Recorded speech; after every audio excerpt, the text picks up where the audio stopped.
Ni mashindano yenye hutujia kila baada ya miaka minne na mwaka huu yataandaliwa katika nchi ya Marekani.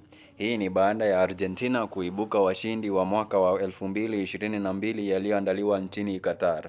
Kwa sasa, timu kama Ureno, Uhispania, Argentina na Brazil zimeendelea kuvutia hisia za mashabiki kutokana na uimara wao mkubwa katika safu ya kiungo.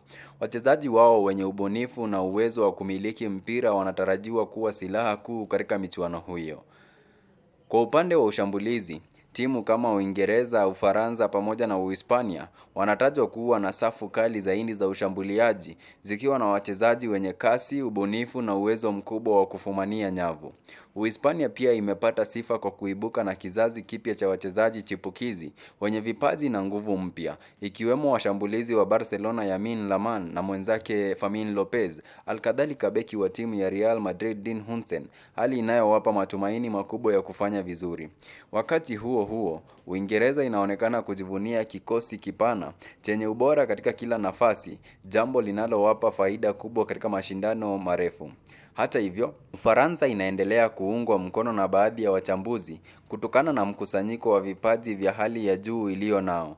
France, reason behind that, iko na team players wazuri such as Mbappe na Ekitike, na pia striking team yao iko strong.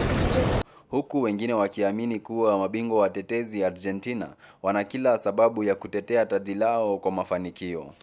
Mimi kwa maoni yangu mimi naona Argentina ndo naona tu itachukua hiyo World Cup. I'm a very big fan of Messi na Messi huko kwa hiyo team. Kama sijui kama this time atacheza, but akiwa bado iko sawa, lakini kama atakuwa bado iko sawa, Argentina ndo wanachukua. Huku zikiwa zimesalia takriban siku 70 hadi michuano ya kombe la dunia kuanza huko Marekani, timu zote sasa zinazidi kujinoa makali kwa mipangilio ya michuano hiyo. Nikiripotia runinga ya TAS, langu jina ni Prince Motuma Kailikia.